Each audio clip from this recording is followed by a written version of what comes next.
히브리서는 원래 유대교였다가 이제 바울이나 또 많은 사도들의 복음을 받아들이고 이제 기독교로 완전히 들어와서 이제는 하나님의 사람이 되었다.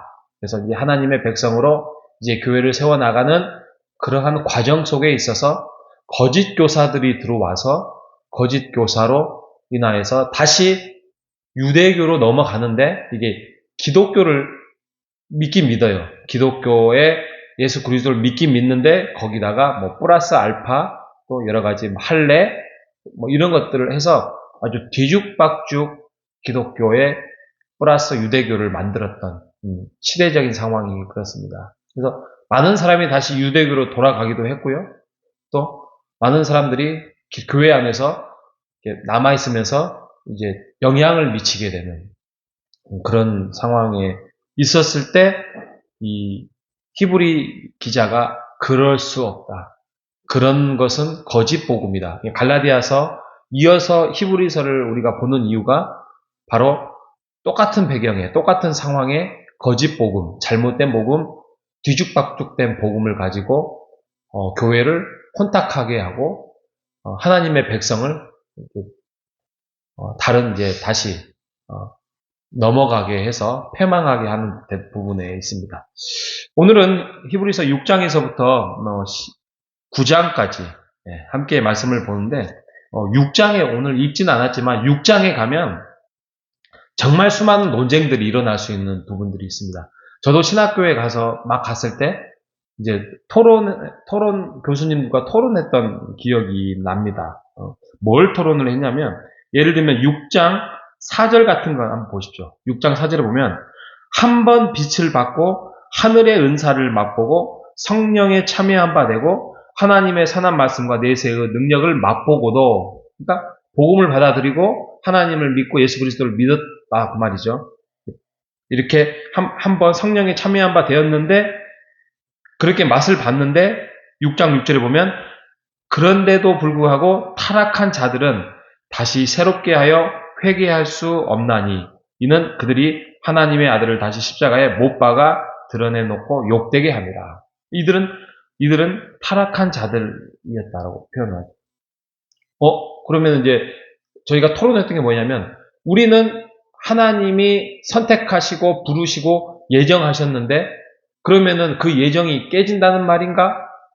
여기서 또 복음을 받아들였다가 떠나간 사람들은 이제는 회개할 수도 없다는 말이냐? 네, 이런 이제 논쟁거리가 돼 있는 부분입니다.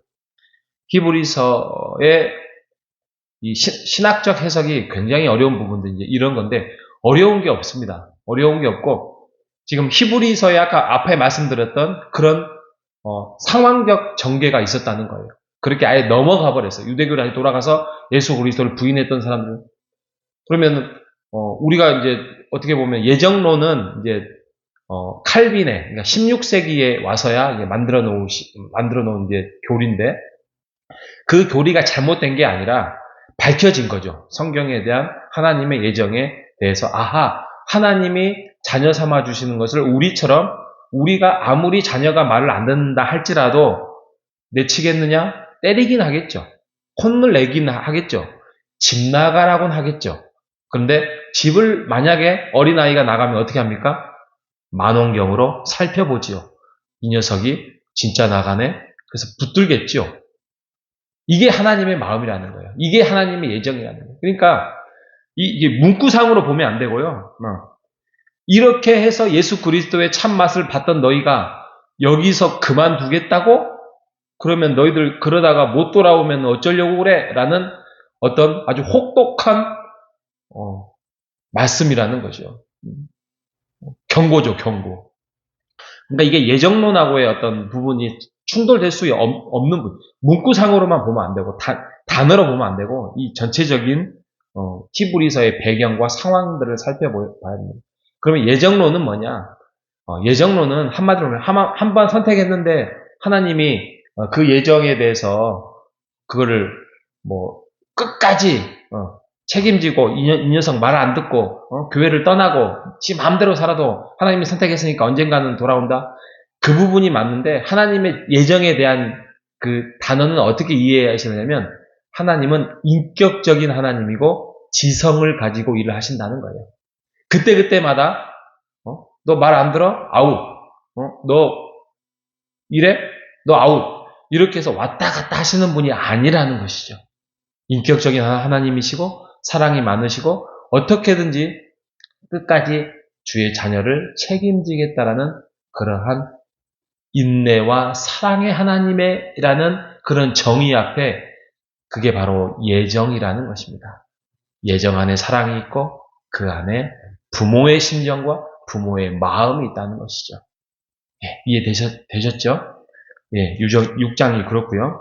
우리가 생각해 볼 수 있는 것은 9장에 보면 단어들이 두 개가 하나 나옵니다. 9장 23절에 보면 모형, 그림자 나오죠. 9장 23절에 그러므로 하늘에 있는 것들의 모형은 그렇고요. 24절에 그리스도께서 참 것의 그림자인 손으로 만든 성소, 그림자 나오죠. 근데 이 단어들이 잘 나와요. 또 어디서 나오냐면 바로 8장 5절에 보면 그들이 섬기는 것은 하늘에 있는 것의 모형과 그림자라 라고 말합니다. 히브리서의 아주 중요한 단어가 또 하나가 이 모형과 그림자예요. 그러니까 오늘날로 말하면 우리가 어떤 개념이냐면 우리는 좀 옛날 걸 좋아해요. 그죠? 옛날에 쓰던 거 좋아하고 또 옛날에 뭐 이렇게 익숙한 거 좋아해요. 그게 사람의 본성이에요. 그런데 복음은 그래서는 안 된다는 거죠. 과거의 율법은 또 뭐 가르침은 예수 그리스도가 이 땅에 오심으로써 모든 것이 완성과 더 퍼펙트하고 더 웅장하고 더 화려하고 더 아름답게 만들어진 것이 그 말씀이 바로 예수 그리스도의 복음이라는 것입니다. 그런데 어찌하여 옛날로 돌아가려고 하느냐 이거죠. 옛날에 모세가 우리 그때 우리 이스라엘 백성의 광야에서 만나를 먹였어. 모세만큼 최고 어디 있어? 아니 왕 중에는 우리가 알 수 없는 뭐 족보도 알 수 없고 부모도 알 수 없는 멜기세덱이라는 의의 왕이 있었어. 우리의 자부심이야. 이런 이스라엘 백성들이 있었어요. 다윗은 우리의 최고의 왕이야. 그때 우리의 그 하나님이 베풀어 주신 모든 그 땅덩어리와 우리의 자부심은 우리의 족보 안에 이스라엘 족보 안에 다윗이 있어. 그 모든 것들이 다 예수 그리스도 안에서는 이제는 필요 없다. 그들은 하나님의 쓰임을 받기 위한 하나의 모형이고 그림자였다는 것이죠. 근데 왜 그것을 붙들고 살려고 하느냐? 예수만큼 더 완벽하고 하나님의 멋진 작품, 이제는 구원이 더 이상의 너희들처럼 취소가 되거나 그런 것이 아니고 또 이제는 단번에 드린 제사로 인하여서 너희가 이제 예수 그리스도만 따르기만 하면 이제 편하게 예수를 믿을 수 있을 건데 어찌하여 다시 제사로 돌아갈 것이고 어찌하여 다시 할례로 돌아갈 것이냐? 라는 그 가르침을 주고 있는 것이 히브리서 아주 일관되게 말씀을 하고 있어요. 그러면서 5장에 보면 아론보다 더 나은 그리스도, 제사장의 대표죠. 아브라함보다 더 나은, 아브라함의 약속보다 더 나은, 더 큰 약속. 7장의 멜기세덱보다도 더 신기하고 더 하나님의 화려한 작품. 8장에 보면 바로 그 사람이 그 존재가 바로 대제사장으로서의 완벽한 예수 그리스도라는 것이죠. 새 언약을 주셨고 새 약속을 주셨어요. 그리고 9장에 가면 옛 성소 또 새 성소를 비교하면서 모형과 그림자를 비교하고 있는 것입니다. 여러분, 우리가 모형을 가지고 그림자를 가지고 우리가 흠모할 게 아니라 우리가 하나님의 말씀을 붙들고 살아가는 여러분 되시기를 바랍니다. 우리가 말씀을 놓치고 하나님이 주시고자 하는 은혜를 놓치면 우리의 신앙생활은 구원의 문제를 떠나서 구원이 중요하죠. 근데 구원이 이루어지고 있는 건지 하나님의 그 약속의 기쁨과 은혜를 놓쳐버리고 죽는 그날까지 신앙생활이 팍팍하게 살 수밖에 없습니다. 이게 얼마나 저주입니까? 얼마나 이게 슬픈 이야기입니까?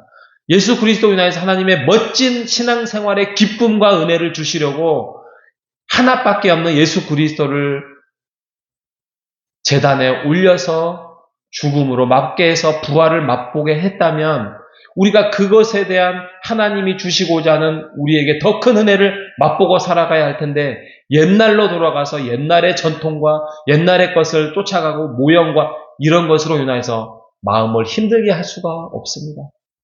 우리의 예배는 제사가 아니라 기쁨의 장소고 하나님이 만들어 놓으신 최고의 은혜의 자리라는 것입니다. 주일날 예배 나오는 것에 대해서 여러분 힘겨워하지 마시기 바랍니다.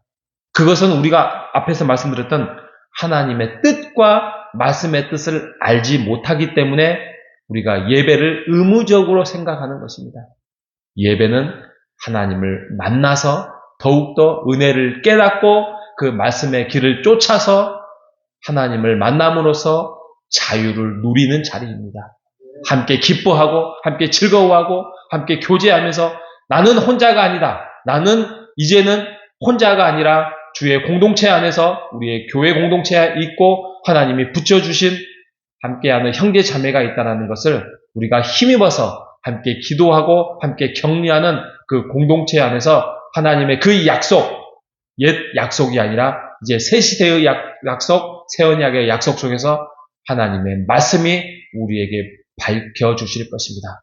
그 은혜를 누리시는 예배 안에서 삶 안에서 누리시는 우리 모두가 되시기를 주님의 이름으로 축복합니다. 하나님 감사합니다. 우리가 신앙생활을 할 때에 히브리서의 기자의 말처럼 모형과 그림자에 만족하면서 살아가고 있지는 않습니까? 예수님만큼 더 좋은 언약의 보증이 되셨는데 그 예수의 길을 하나님의 작품을 쫓아가지 아니하고 옛날로 돌아가서 우리의 타성에 젖어서 모형과 그림자로 우리가 살아가고 있지는 않습니까? 하나님, 우리가 말씀을 가까이 하여 주시옵소서. 말씀을 들을 수 있는 귀를 허락하여 주시옵소서. 하나님, 그 말씀을 받아들이고 아멘으로 기쁨으로 받아들이면서 우리의 신앙생활이 정말 하나님을 쫓아가고 예수 그리스도를 쫓아가는 인생이 얼마나 기쁘고 즐겁고 행복한 길이라는 사실을 깨달아 살아가는 믿음의 생활을 될 수 있도록 인도하여 주시옵소서. 살아계신 예수님의 이름으로 기도합니다.